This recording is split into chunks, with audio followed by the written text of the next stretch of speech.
এখন আপনারা যে ভয়েসটি শুনছেন সেটি আমার ক্যামেরা দিয়ে রেকর্ড করা। আর এখন আপনারা যে ভয়েসটি শুনছেন সেটি ডলবি অ্যাটমস দিয়ে রেকর্ড করা। এটি হচ্ছে ডলবির একটি অ্যাপস, ডলবি অন। তো আসসালামু আলাইকুম এভরিওয়ান, কেমন আছেন? আমি মোহাম্মদ কামরুল হাসান আসিফ। আপনারা দেখছেন ইউটিউব চ্যানেল মেগাটেক। মেগাটেকের পক্ষ থেকে আপনাদেরকে জানাই স্বাগতম। তো আজকের এই ভিডিওতে আমরা কিভাবে ডলবি অন ইউজ করব সেই বিষয়ে আমরা আলোকপাত করব। চলুন দেরি না করে ভিডিওটি শুরু করি। সবার আগে আমাদেরকে গুগল প্লে স্টোরে চলে যেতে হবে। এরপর আমরা এখানে সার্চ অপশনে ডলবি লিখলেই নিচে ডলবি অন সাজেস্ট করবে, আমরা ডলবি অনের মধ্যে ক্লিক করে দিব। ডলবি অনে ক্লিক করার পর আমরা ডলবি অন নামের এই রেকর্ড অডিও অ্যান্ড মিউজিক এই অ্যাপসটিকে ইনস্টল করে নিব।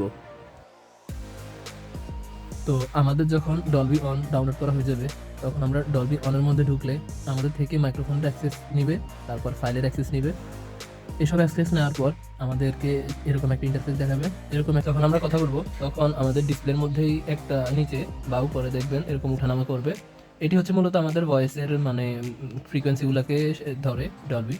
তো এরপর আমরা মাঝখানের বাটনটিতে ক্লিক করে যে কোনো একটা অডিও রেকর্ড করব। প্রথমে আমরা ভিডিওতে যেরকম দেখেছিলাম সেরকম করেই আমরা ভয়েসটাকে বাড়াবো কমাবো। ধরেন আমরা এখানে 12 সেকেন্ডের মতো একটা অডিও রেকর্ড করে নিলাম। এরপর আমরা এটাকে বন্ধ করে দিই। বন্ধ করে দেওয়ার পর আমরা এইটাকে ট্র্যাক 9 নামে উপরে দেখছি। তো আমরা এই ট্র্যাকটাকে যখন আমরা এখানে প্লে করব তখন নিচে আমরা টুলস নামের একটা অপশন দেখতে পাবো।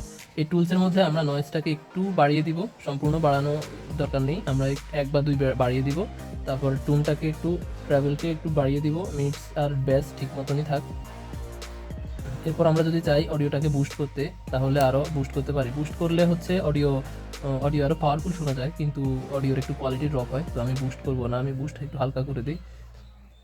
বুস্ট করা শেষ হলে আমরা যেখানে ডানে ক্লিক করে দিব। ডানে ক্লিক করার পর আমরা যদি এটাকে শেয়ার করতে চাই তাহলে বা সেভ করতে চাই মোবাইলে, তাহলে এখানে শেয়ার অপশনে ক্লিক করে সেভ অডিও দিয়ে আমরা এখানে নিজের ইচ্ছা মতো একটা নাম দিব।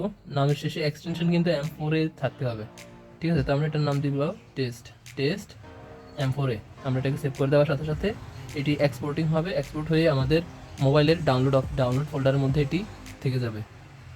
যে কোনো একটি ফাইল শেয়ারিং অ্যাপ দিয়ে আমরা আমাদের যে মোবাইল দিয়ে রেকর্ড করেছিলাম সেই মোবাইল থেকে অন্য মোবাইলে ফাইলটিকে ট্রান্সফার করে দিব, যেখানে আমরা এডিটিং করব। এরপর আমরা ভিডিওটিকে ক্যাপকাটের মধ্যে ওপেন করে ফেলব এবং ওপেন করার পর আমাদের আরেক মোবাইল থেকে আনা যে অডিওটি ছিল সেই অডিওটিকে এখানে ইম্পোর্ট করে দিব। ইম্পোর্ট করার পর আমরা এই ভিডিওর মধ্যে আমরা একটা পয়েন্ট নির্ধারণ করেছিলাম যে হাতের তুড়ি, এই তুড়ি শব্দটাকে আমরা ভিডিওর সাথে এবং অডিওর সাথে একসাথে করে ফেলবো। একসাথে করার পর আমরা এই তুড়ির আগের অংশটিকে কেটে ফেলবো এবং অডিও থেকেও তুড়ি মারার আগের অংশটিকে কেটে ফেলবো।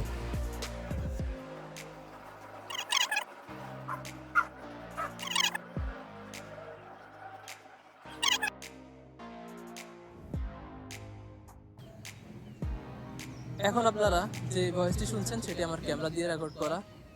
আর এখন আপনারা যে ভয়েসটি শুনছেন সেটি ডলবি অ্যাটমস দিয়ে রেকর্ড করা। এটি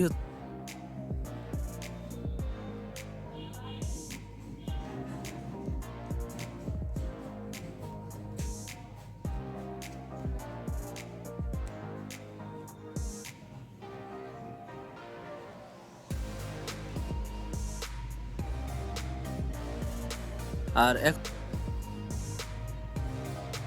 এখন আপনারা যে ভয়েসটি শুনছেন সেটি আমার ক্যামেরা দিয়ে রেকর্ড করা।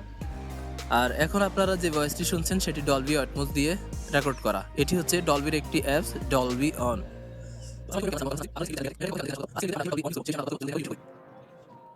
এরপর আমরা এই ভিডিওটিকে সেভ করে দিব। এরপরই আমাদের কাজ শেষ।